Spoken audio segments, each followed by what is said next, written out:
Selamat siang. Hello and welcome to Ramadan 2023 at a glance, a webinar where we'll be looking at the top festive consumer trends in Indonesia at a glance. We are delighted to have you with us and can't wait to share our amazing insights with you. Today, I'll be joined by my colleagues Narayan Murthy Ivaturi, Dhrubajyoti Sarkar, and Chadika Rahmawan on what Indonesians are most excited for during the holy month and how you, as a marketer, can refine your strategy to reach out to them. We also have a special guest, Karima Alatas from Nestle, who will be sharing the secret recipe behind her brand success. We've also put together a complete guide to Ramadan marketing in 2023, which we will be launching during the event.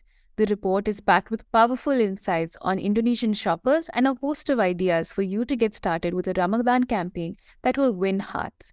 And in the spirit of Ramadan, we've added a giveaway worth $50 that you could stand a chance to win.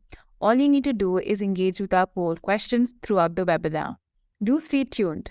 For any questions you might have, please leave them in the chat window and our team will get back to you. Now let's look at Ramadan 2023 at a glance.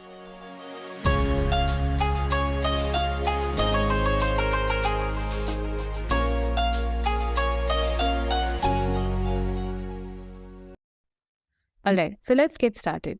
As you all know, this is the first Ramadan since 2020 where a sense of true normalcy has finally returned.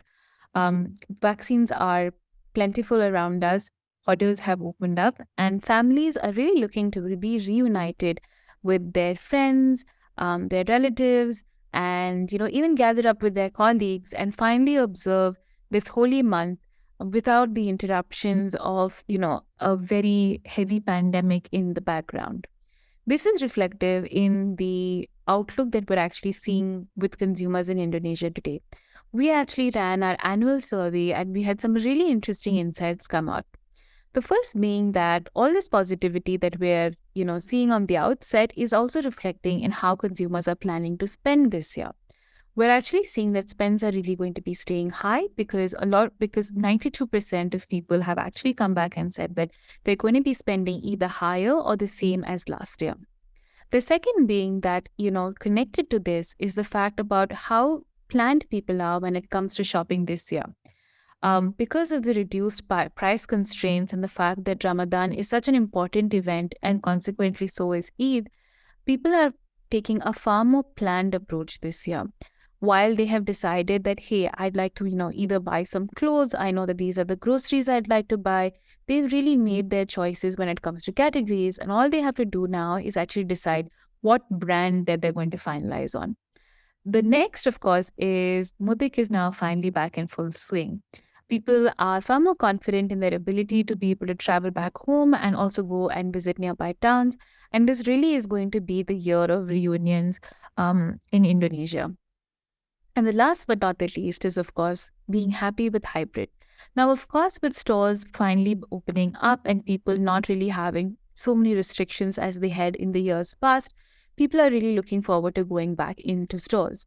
But that being said, mobile continues to be such an important part of their lives because it's really become a part of their habits and the way that they behave. It was no longer, a passing fad or a trend, and it's really become an important and critical part of their lives.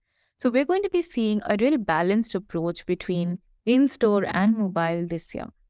So let's deep dive a little bit on this, right? Let's talk a little bit about how are people really going to be spending their time offline this year. So when it comes to spending time offline, we're actually going to be seeing footfalls really rise in a few key important places.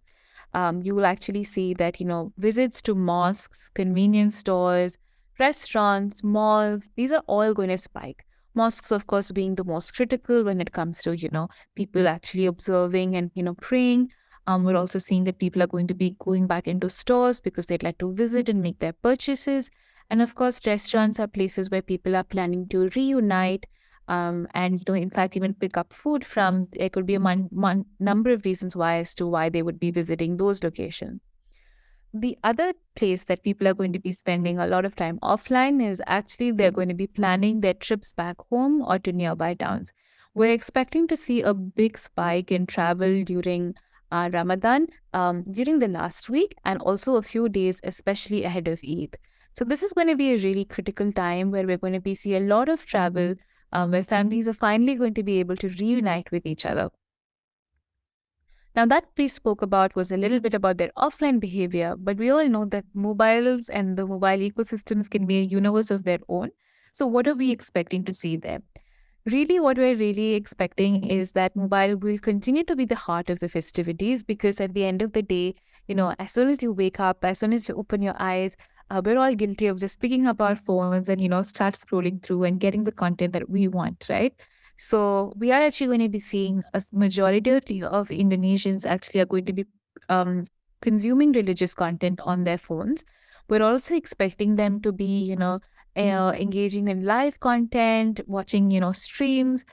There's also going to be a lot of, gaming, especially when you have, those few pocket of time, basically, right? Where you can just turn on a quick game and actually play a quick game.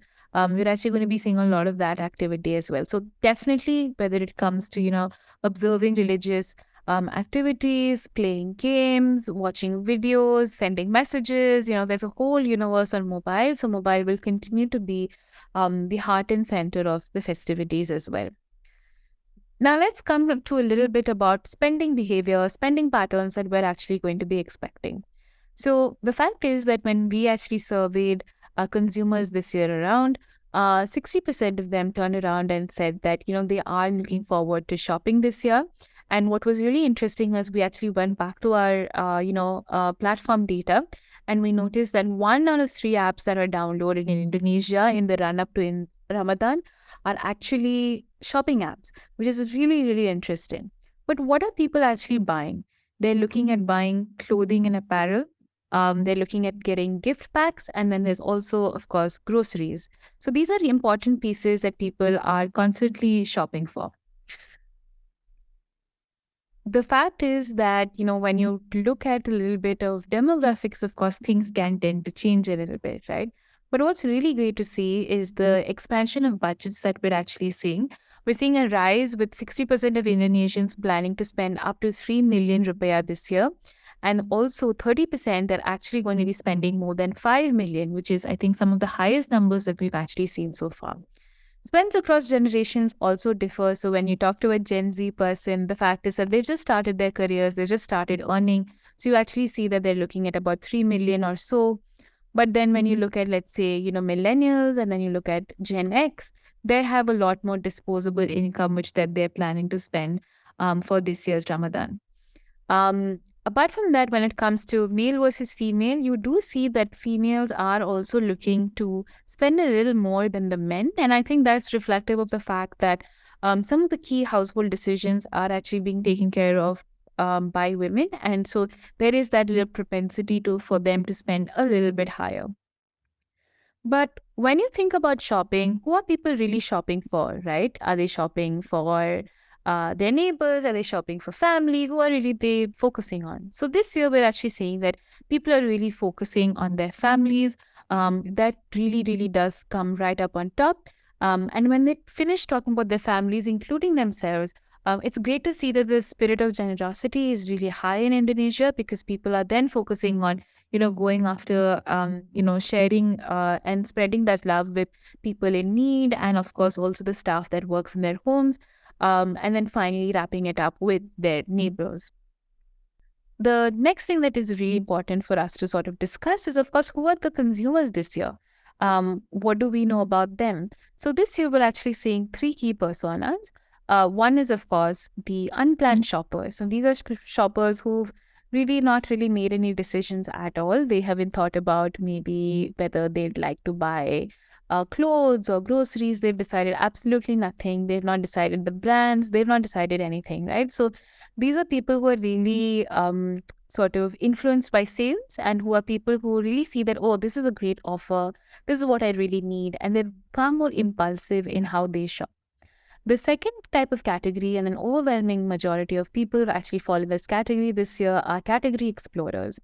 Category explorers have decided what sort of categories that they'd like to buy. So they've decided, hey, I would like to buy clothes for my parents. I'd like to buy a laptop for my kids, and I'd like to buy gift packs for my neighbors. So they've really decided, hey, these are the things I'd like to buy.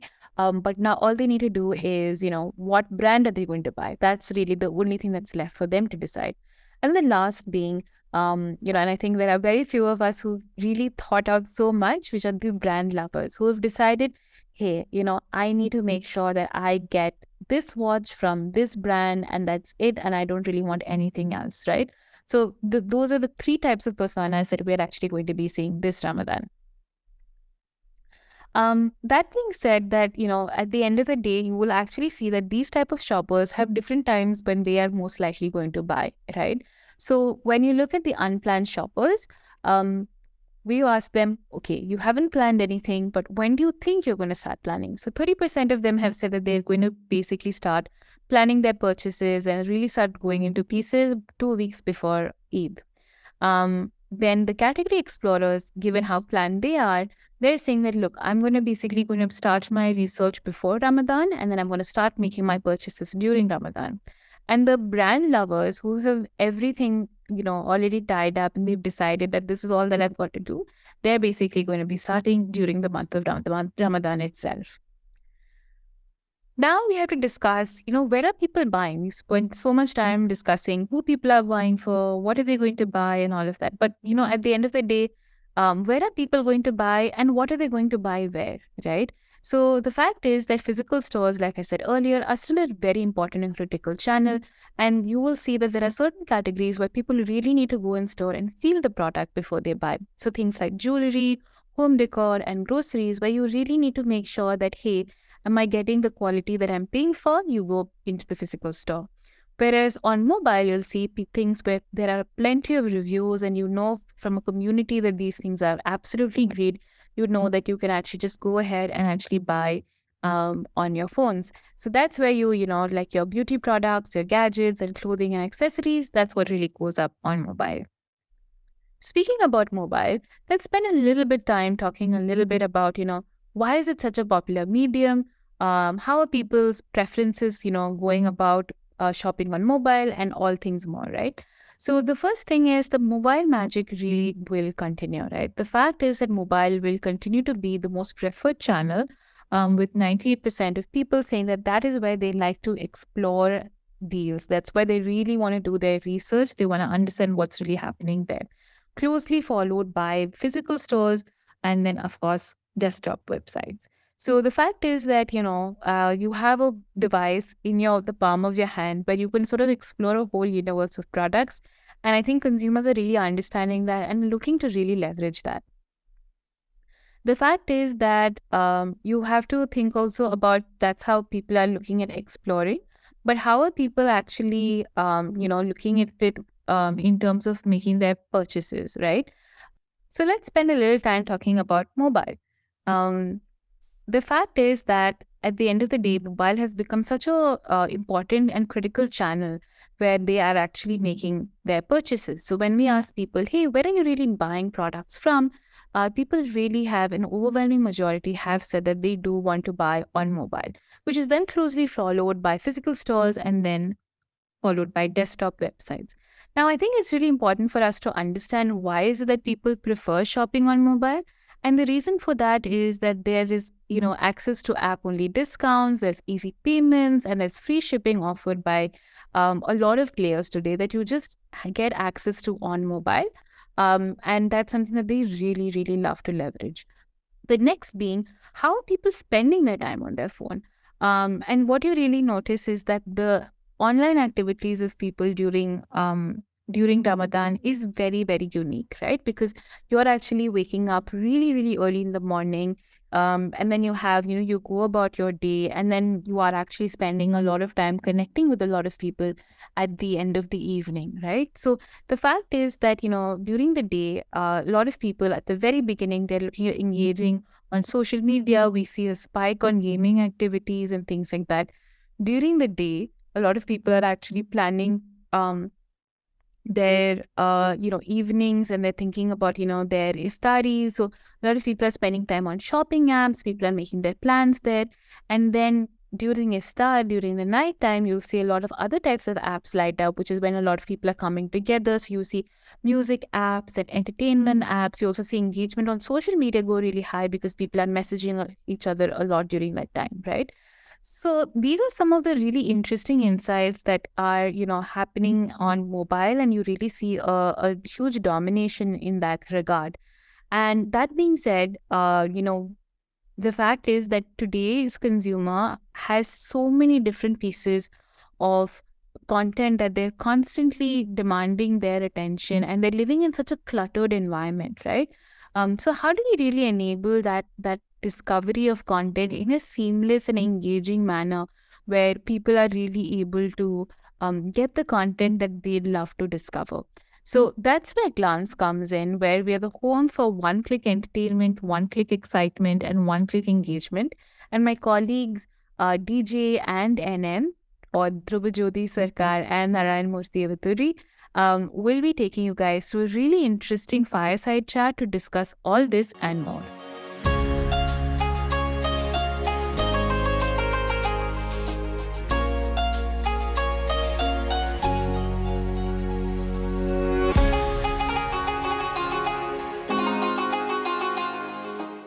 Welcome everyone. Thank you for joining us for today's webinar. My name is Dhrubajyoti Sarkar and I am the Director of Product Marketing and GTM for InMobi Consumer Platform Brands.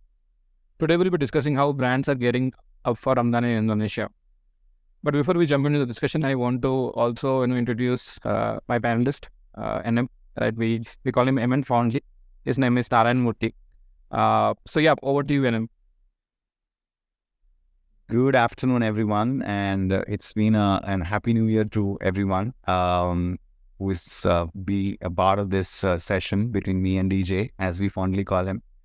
Thank you, DJ, for having me today, and we look forward to discuss one of the biggest events which happens in this part of the world, in Indonesia and a couple of other countries, Ramadan, and excited to look forward for this chat. Sure, let's get started. So I think NM, we know Ramadan is typically the busiest season of the year for advertisers in Indonesia. During this period, we know the retail sales kind of grow almost 20 to 30%, which has been happening for the last 2 to 3 years. We see most of the contribution happens from all the different verticals during this period, which is like 3 to 4 months. We also know during this period, which kind of Shrishna presented in our previous session, which we kind of listen now, Indonesians kind of simply love shopping and buying more during this period, right? And therein, kind of brands want to tap in that moments, right?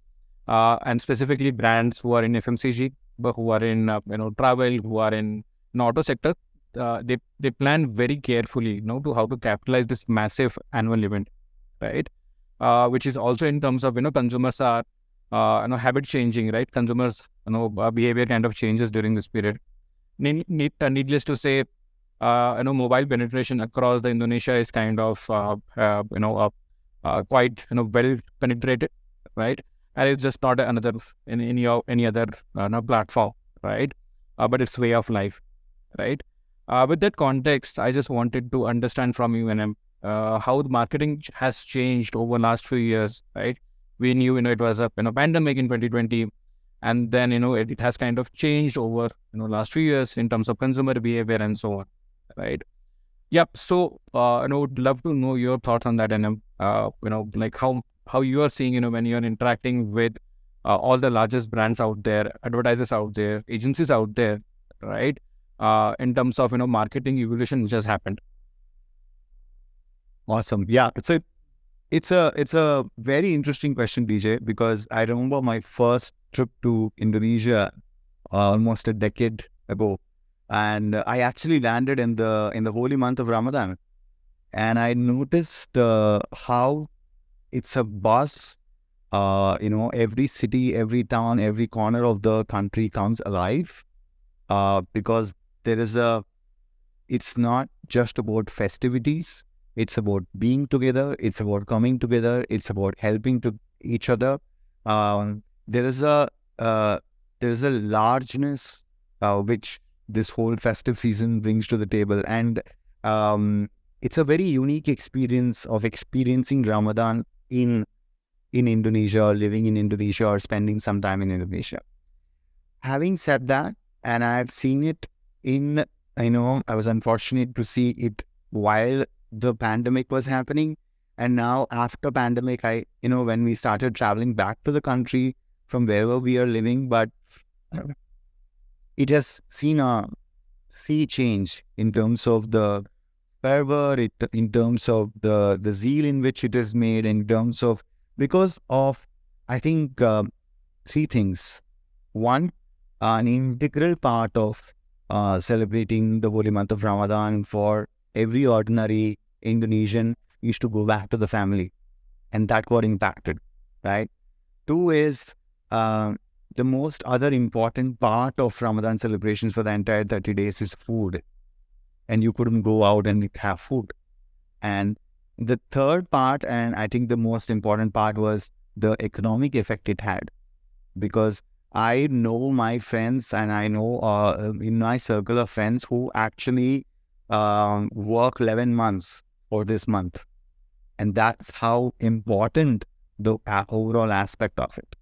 So when the consumer is affected in very fundamental ways of how he reacts to a particular situation, the advertiser and the rest of the community also gets affected. And I think that is the core in which the marketing has changed. I think probably changed is the wrong word, DJ. Evolved is the right word, because, or adapted to is the right word. Because today we are living in this new normal. It's an unfortunate thing, but yes, it's a new normal that we are living in a scenario where not everything is the same as it was in 2019. Things have changed. We have gotten used to way of living with, this pandemic, and probably a lot of things we did while adjusting to pandemic are new normals now. Whether it is the way consumers have, caught on to their mobile phones even more. As you rightly said, Indonesia has always been the mobile first market. Yeah. Internet penetration actually happened thanks to mobile phones. A lot of population has never seen internet on desktops, but actually started experiencing internet on mobile phone. So from there, I think the internet penetration and the dependency of a mobile phone on to do various activities in your life has tremendously increased, by several fold in a market like Indonesia. So that created an opportunity for advertisers to be there and talk to the consumers where they are. Absolutely. Absolutely. I think that's a great point, right? The evolution of consumer behavior, through digital and specifically mobile. And I think, what we have also seen, and, now information is just one click away from consumers, right? You just tab in, you get your, dairy needs, you get your, travel tickets get booked, right? You get your, get to speak to your friends, you are watching content, which is OTT content, on mobile, and these are just one click away from consumers, right? Great point. And I think pandemic has kind of accelerated that user behavior. And, we have seen this phenomena across, all the markets specifically, which is very mobile first in nature, Indonesia and India, for example, right? So changing the, shift there, I just wanted to, deep dive a little bit more on that. How you think consumers are, discovering content today, right? And when I say content, how you think, that evolution has happened in terms of content, because content was there, always, right? It was there in shape of print maybe earlier, and then, it kind of, moved to television, then desktop, and now it's mobile, right? But within mobile, there is like so much of content out there, right? So what's your thoughts on, how consumers are discovering, content today? See, one of the things which I notice in my own personal home and across my friends and across my colleagues, there is a absolute content fatigue we are all going through.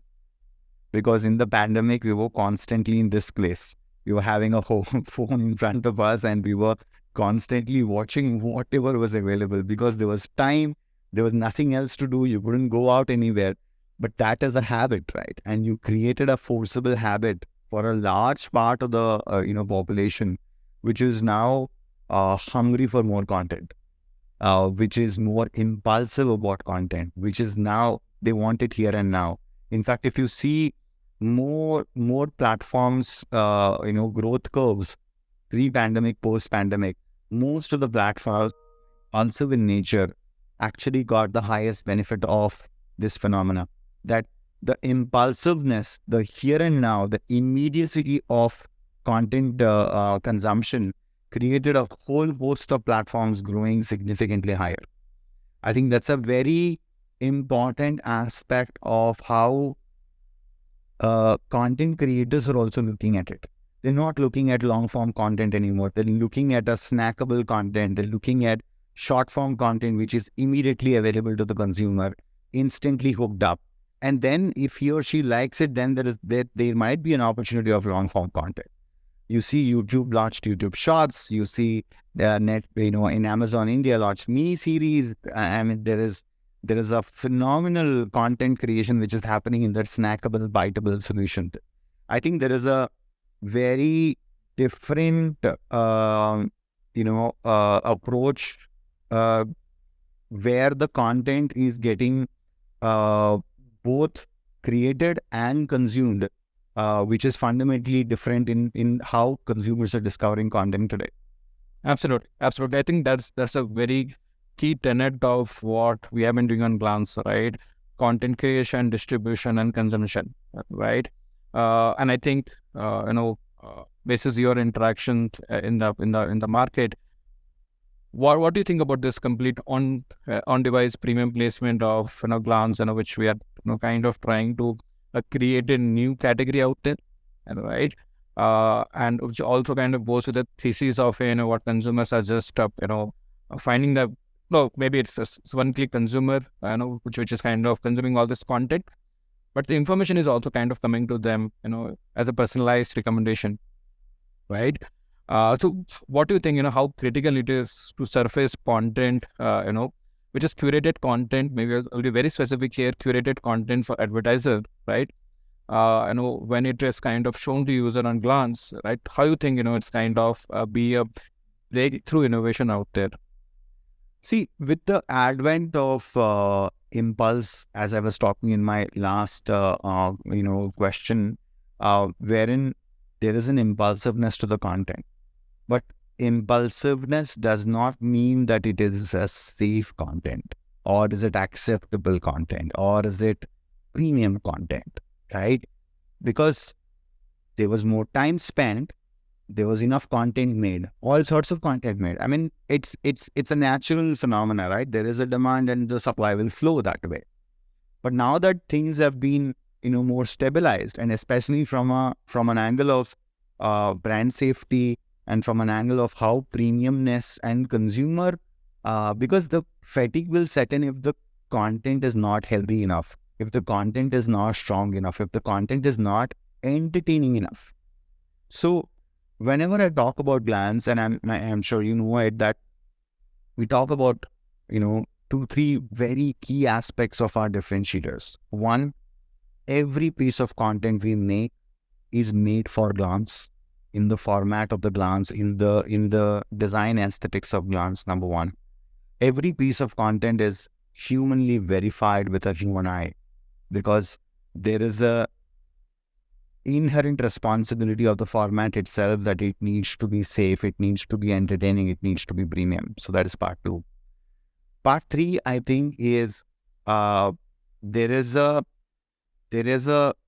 AI and ML engine which continues to follow the consumer on what his or her choices are, right from the 0th hour of they experiencing Glance to the current stage. This is an ongoing exercise. I love more entertainment content. I get shown more entertainment content. I like more news and finance. I'll get more news and finance, and so on and so forth. I think one of the very important conversations which I have with clients when I'm talking to it, or even for that matter supply sources, is that the discoverability of content in Glance is so frictionless and so easy. That creates a unique opportunity in itself. That the impulsiveness answer, coupled with the premiumness and coupled with great entertaining content, is a super winning combination. And the manifestation of all these three things is the time spent we are seeing, right? The kind of hockey stick time spent curve we are seeing Glance in Indonesia is the manifestation of these three things. Yep. Yeah, I think that's a great point what you just talked about, right? Because if you're showing the content, right content to right user, which is premium in nature and which is are very brand safe and what users want to read, then the consumption trends, goes up, and that's what we have seen on platform. I think in last couple of years, from my product marketing hat, I've seen, now I think roughly we are seeing around 20 minutes of content consumption, which is happening per user per day on average, right? And the kind of content, what consumers are consuming, it's gaming, right? And it's established user behavior, what we are seeing that on our lock screen surface, right?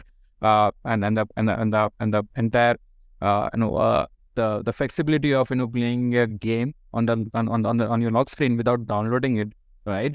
That's kind of letting a lot of users coming and are trying it out, because Yeah. earlier in Games, they're doing food related content, they're doing cookery shows, they're doing live sessions, they're doing live game tournaments. I mean, there's a ton of content which they're consuming on live.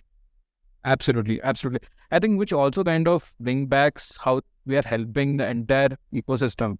It's beyond advertising ecosystem, user habit, or what users are consuming, but we are also kind of letting publishers kind of work with us in terms of distribute those content, right? So how you think Glance is helping those content publishers meet their marketing and distribution needs, right? Do you want to kind of throw some light? I have a very interesting example I always give. Consumer engagement is like sugar, and wherever the sugar is, the the marketer and the partner and the everybody who wants to go after will come back. They will figure out the way to come, and every platform works the same way. So consumer engagement is the sugar we should be proud of on Glance, and that is exactly where it is. And in the same context, when we go and talk to an advertiser, and the first question we get asked is, what is the consumer doing on your platform? And we just talked about in the last section that there is tons of activities which the consumer is doing, which is engaging and all that. The same logic applies to the publishers who are our supply partners, who are our content partners. We get a bunch of premium content partner in Indonesia where they're creating on a daily basis. There is an editorial, stream of people who are producing content who are also sharing it with us. So one of the things which we took as a very strategic tenet for our strategy for next year is that how do we convert content aggregation into content distribution kind of a thing. And that is where our publishers community and our partner community comes into picture. That till today we were saying that, hey, give us your content, I'll show you my consumer, I'll garner some engagement from them. But we are talking about essentially creating a whole host of distribution access to them. By increasing our scale, if I can give every consumer an access to show their content, which is their premium content, and in union, that partner plus Glance create a larger narrative and a larger distribution curve among the Indonesian audiences. That's a huge win-win for both of us. So I think, yeah, essentially what the Glance is doing is kind of publishing curated content to users, right, as opposed to UGC, right? And it's kind of then less is more, quality is over anything else, right? And also at the same time, I think what point you just touched upon, and which I also kind of very firmly believe, we are kind of giving control back to users, right? They choose what they want to choose, right? What they want to watch, right? And that's very paramount in today's age of content, which is there everywhere, right? But if you are giving back the control to users, I think there is quite a seamless process, right? Great points. I think we'll come back to the advertising side of things again, right? Because I think most of our listeners, what we have today, they're from agencies and advertisers, brands who work very closely with us. So I think the questions what we keep getting from most of them regularly is how they can punch above their weight, right, to build that brand loyalty, right, to attract consumers who are kind of have too many options these days, right? And they're also cost conscious, right? So this question is probably from your advertising hat, right? What advertisers need to do, right, to punch that the weight above. see, of course, again, going back to our first chat, that pandemic has created a massive pressure on brands to stay, be relevant and, continue with their loyalties with their consumers. So that has been one of the most common challenges which brand advertisers and agency partners tell us right now, that, hey, we are losing market share, or we are losing some loyalty points, we are losing some, market share from a category lens, whatever it might be. And this has been a most common problem we have been hearing across partners and across advertisers.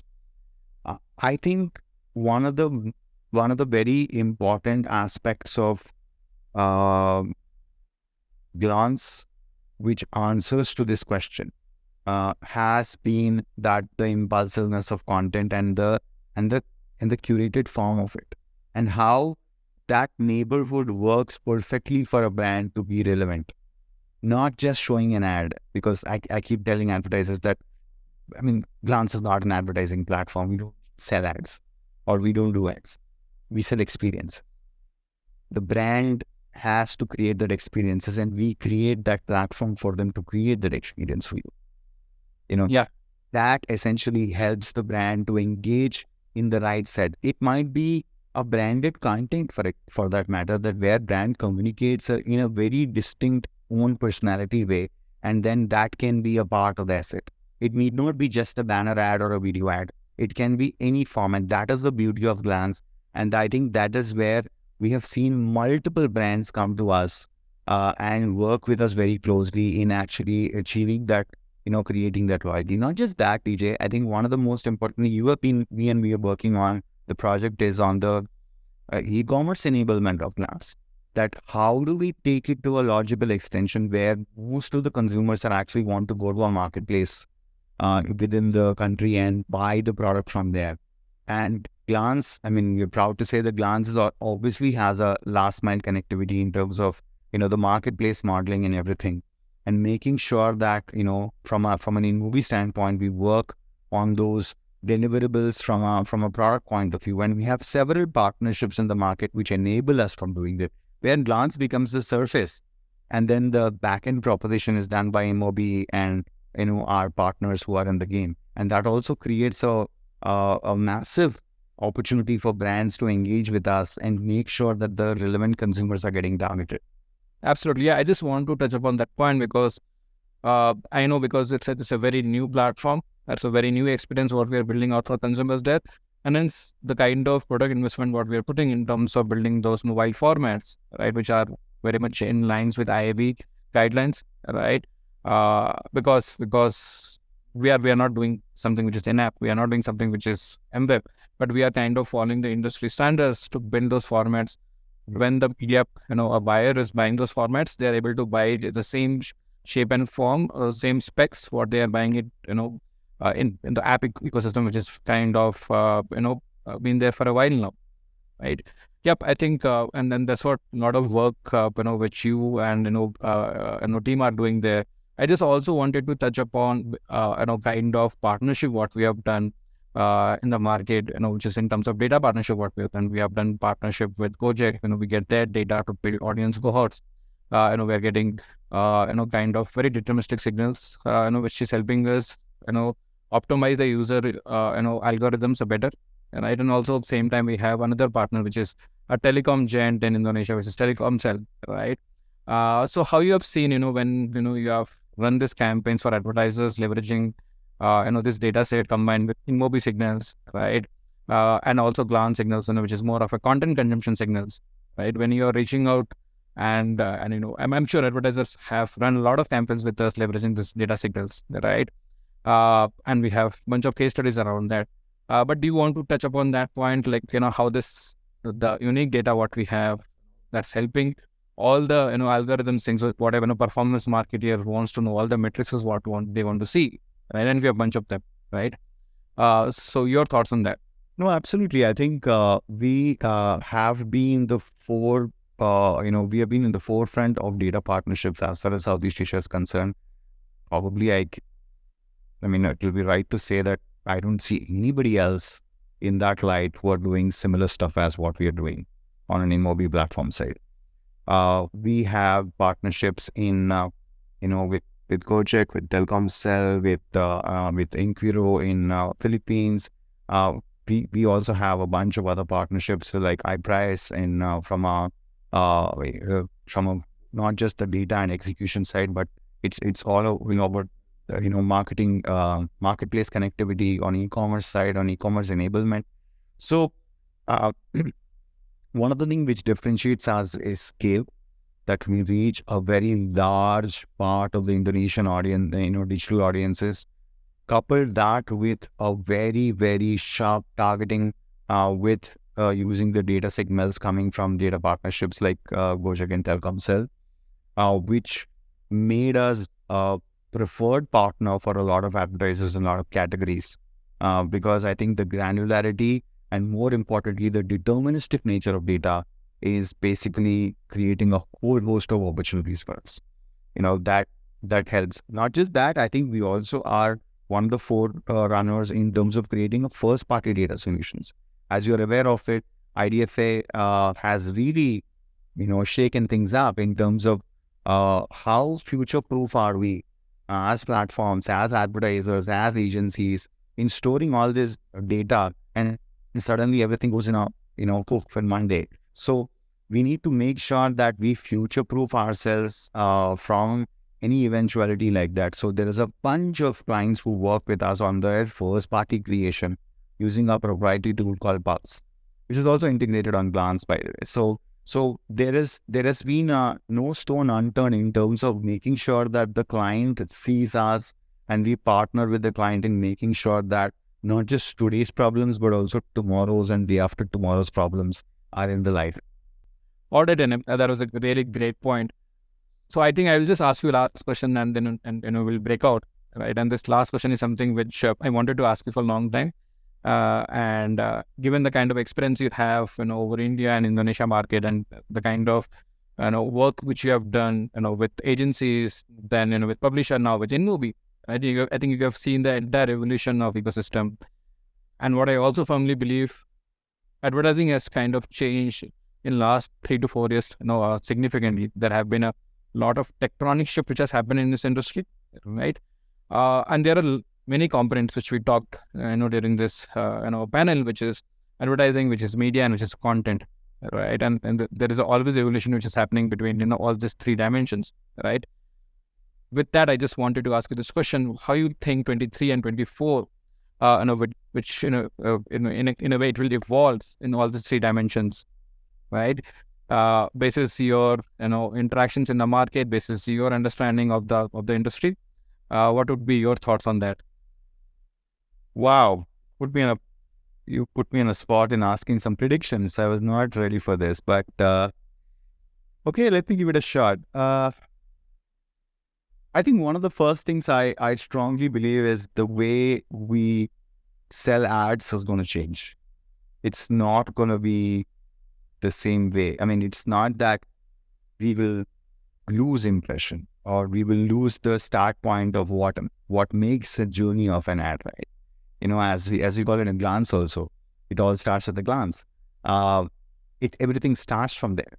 But eventually the way the nomenclature is getting used and the way it is getting built, the way it is getting, transacted is going to change.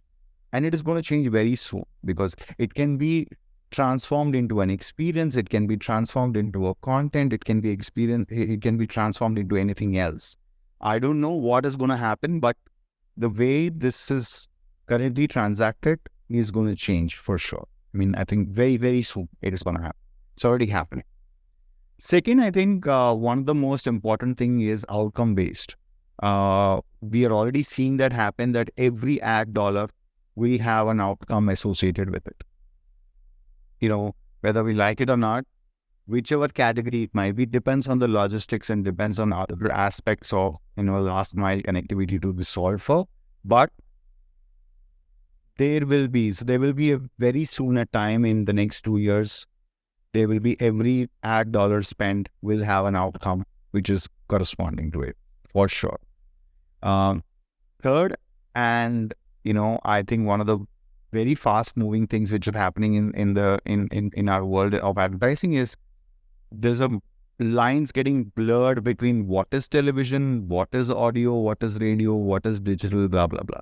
I mean, very soon we will not have this, because we don't know when the linear television stops and CTV starts.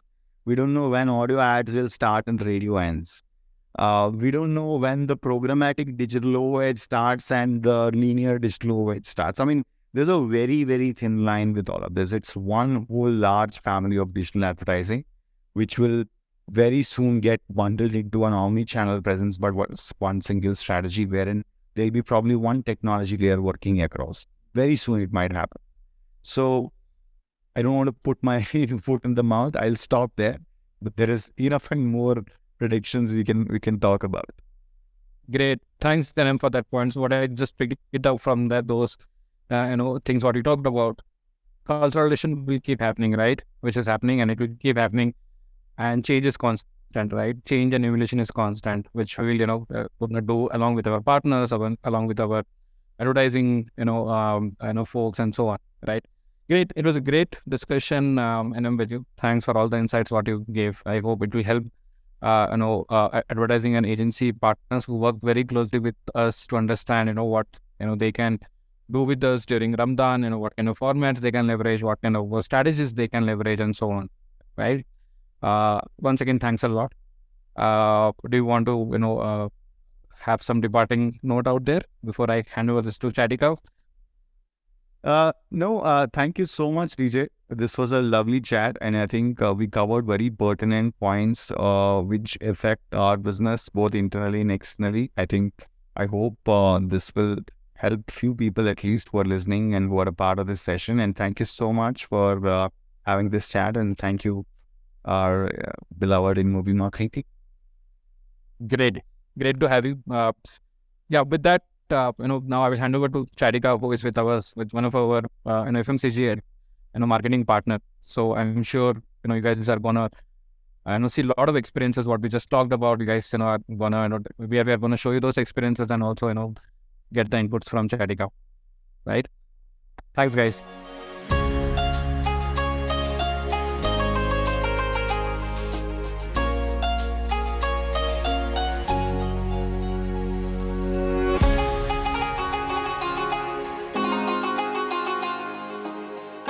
Yeah, hello. Thank you so much, DJ and NM, for the beautiful sessions regarding Ramadan 2023 at a glance. Untuk session kali ini sama gue, Chadika, Head of Brand Sales dari InMobi Indonesia. Dan di sini gue udah ditemenin sama temen gue yang paling cantik, Karima Alatas, Programmatic and Media Manager dari Nestle Indonesia. Welcome, Karima. Halo Chadika. Hey Karima, so untuk sesi kali ini ya kita akan ngebahas nih untuk Ramadan 2023 karena ini sebenarnya temanya menarik banget Karima. Kita dari 2020 kena COVID, 2021, 2022 juga setengah tahun kita juga masih dalam kondisi pandemik. Baru akhirnya di 2023 ini pemerintah benar-benar secara ofisial bilang bahwa PPKM sudah tidak ada lagi gitu. Jadi dari sisi Ramadan pun ini sekarang udah jauh lebih cepat ya. Kita nanti Ramadan akan ada di bulan Maret, 22 Maret sampai April. Nah, dari dua kondisi ini kan pasti akan sangat berbeda ya Karima ya, dari sisi behaviornya si user, dari sisi brand itu sendiri terhadap user. Pasti ada banyak banget adjustment yang akhirnya terjadi gitu kan di masa-masa ini. Dari mulai pandemic happen sampai akhirnya sekarang dilepas. Nah, dari Karima sendiri nih, apa sih yang sebenarnya bisa dilihat gitu ya dari behaviornya si user? Ada nggak sih sebenarnya perubahan-perubahan signifikan baik itu pada saat pandemi dan juga pada saat sekarang ini kondisi di saat PPKM itu udah dilepas sama pemerintah? Oke. Thank you Chadika buat pertanyaannya. Jadi kalau memang kita bisa throwback nih dari sebelum pandemi, mungkin kita memang cenderung melakukan aktivitas secara offline gitu. Sebagai contoh kita cari makanan atau kita ngabuburit atau bahkan kita tarawih di masjid gitu kan. Dan setelah pandemik itu datang, pandemik benar-benar merubah segalanya itu dan merubah tentunya habit kita sendiri yang tadinya apa-apa kita lakukan secara offline dan sekarang kita lakukan menjadi online. Sebagai contoh, salah satunya yang meningkat adalah online shopping. Dan selain online shopping, kita juga kayak donasi atau mungkin kita kayak bill payment, semua bisa dilakukan secara online dan juga terkonek dengan mobile device kita gitu. Dan hal menarik lainnya adalah kita mencari hiburan nggak hanya di luar rumah aja, tapi kita juga bisa mencari hiburan dengan melalui mobile device kita. Sebagai contoh adalah gaming dan juga streaming sambil kita menunggu waktu buka puasa. Jadi memang kesimpulannya, walaupun kita udah kembali ke normal nih setelah pandemi, tapi habit-habit online kita ini masih terbawa gitu.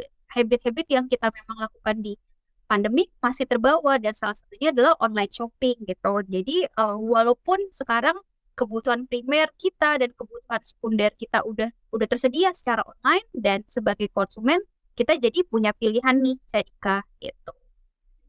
Iya, betul. Dan menarik sih untuk ngomongin masalah online shopping ya. Kalau dari Karima sendiri, untuk online shopping itu emang udah dari dulu atau baru terjadi pada saat pandemik sih?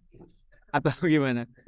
Sebenarnya dari dulu memang udah melakukan online shopping juga, tapi setelah pandemi ini pastinya lebih meningkat dan bahkan behavior untuk beli kita yang tadinya mungkin kita beli 1-2 tapi bisa jadi bulk semenjak dari pandemi ini. Jadi banyak gitu belinya itu sih. Jadi memang ada peningkatan juga sih. Iya, berarti dari sisi brand sendiri nih, di saat emang mereka ngelihat nih bahwa behavior dari si user itu ternyata meningkat nih pada saat kemarin pandemi, ternyata dari sisi online purchase pun juga itu juga meningkat kan gitu. Nah, dari sisi brand sendiri nih untuk akhirnya mengakomodir life cycle yang bisa dibilang berubah ya dari sisi user, dari yang mereka akhirnya biasanya pokoknya apapun ya offline aja deh gitu. Sekarang dengan berbagai kemudahan teknologi mereka bisa mendapatkan melalui online. Itu preparation dari brand sendiri itu bagaimana sih untuk menghadapi ini?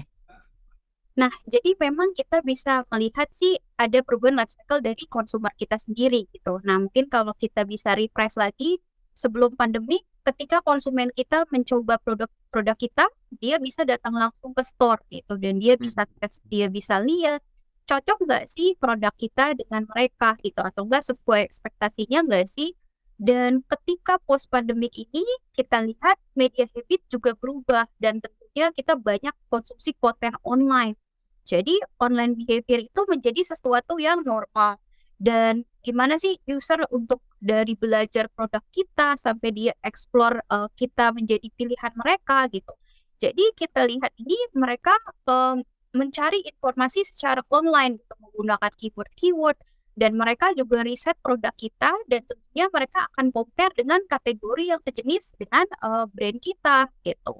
Dan yang gak kalah pentingnya adalah mereka mereview konsumer secara online gitu. Jadi kayak read review dari konsumer lain, bagus nggak sih experience dari konsumer lain dari segi pengiriman atau dari segi produk kita sendiri.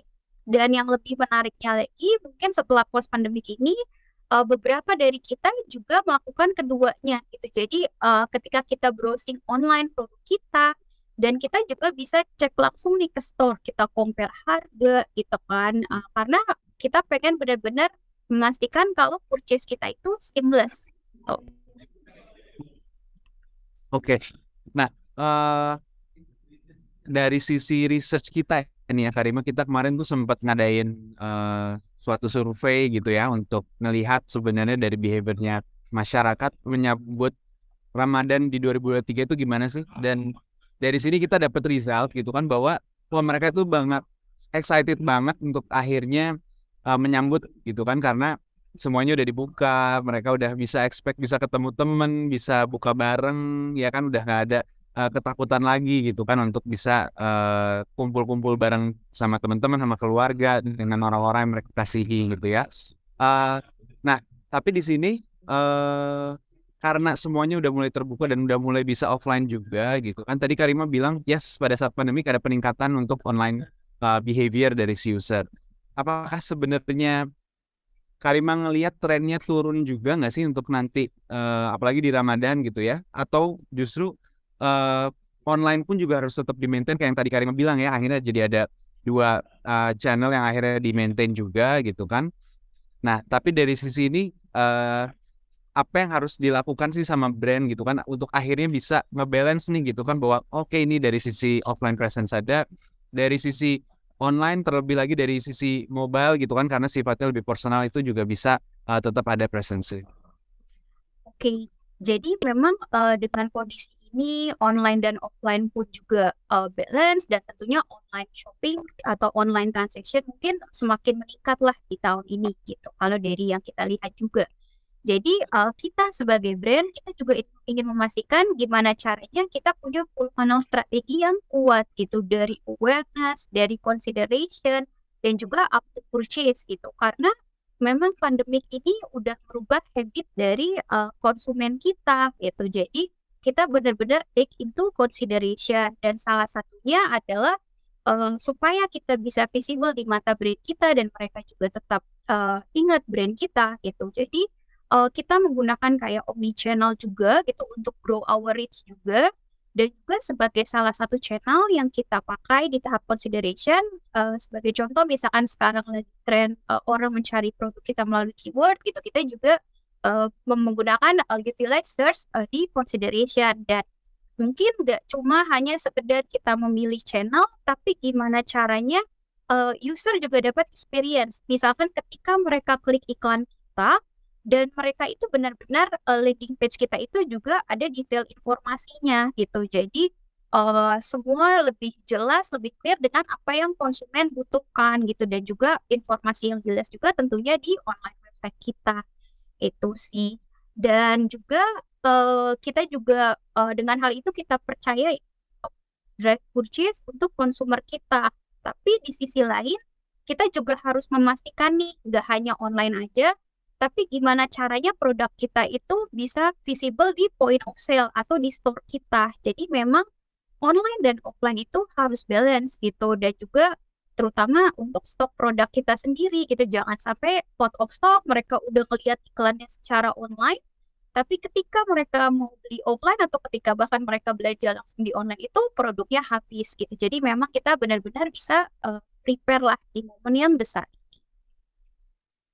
Iya betul, penting banget sih ya Karima ya untuk bisa punya brand presence apalagi kan dari sisi competition pada saat nanti lagi Ramadan gitu ya.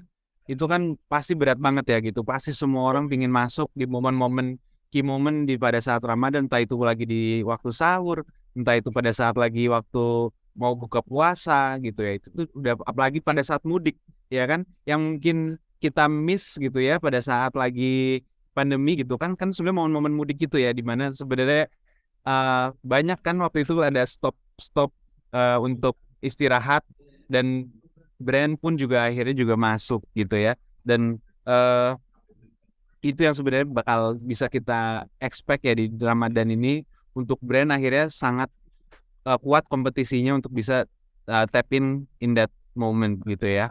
Nah dari sisi online tadi udah dibilang bahwa itu growing gitu. Berarti dari sisi karena kompetisinya itu sangat fierce ya bisa dibilang. Berarti dari konten discovery itu sendiri penting nggak sih Karima untuk akhirnya brand tuh bisa muncul kepada masyarakat gitu ya. Untuk akhirnya mereka bisa ingat gitu kan, oh iya pada saat mau buka puasa atau misalnya pada saat sahur minum bear brand dulu deh atau gimana Karima?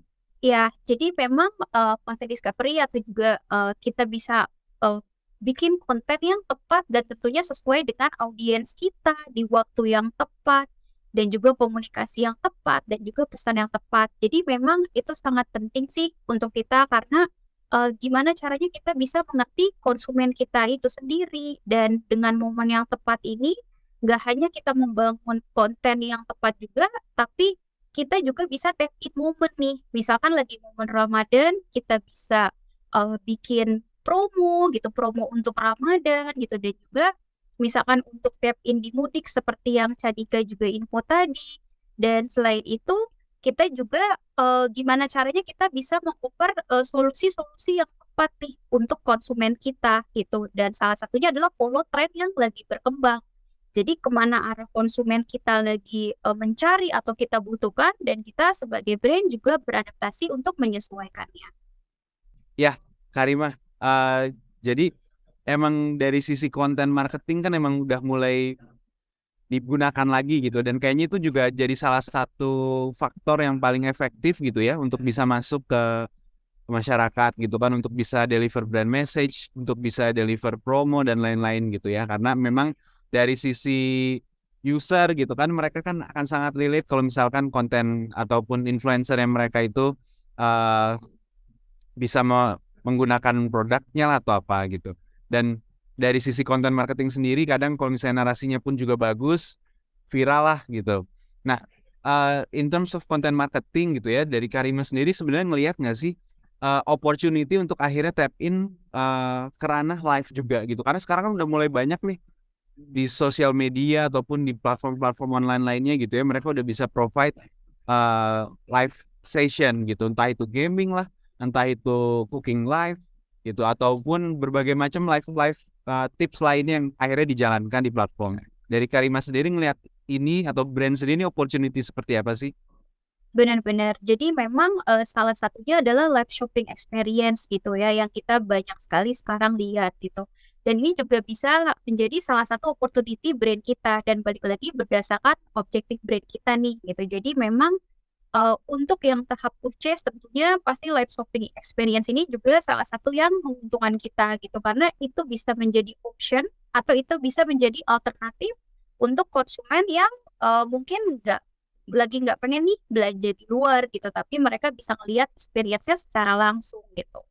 Itu untuk live streaming gitu. Cuman selain itu konten-konten yang lain, misalkan konten yang menginspirasi atau mungkin konten yang edukasi gitu, kita pun juga bisa melihat itu sebagai opportunity brand kita tap in, dan balik lagi kita pasti menyesuaikan dengan message dari brand kita gitu. Jadi kita bikin message apa sih nih untuk Ramadan atau mungkin untuk momen yang lain, dan apakah yang kita pilih kontennya atau orang yang membawakan kontennya ini atau influencernya itu sesuai gitu dengan target audiens dari brand kita dan juga interest dari audiens kita gitu.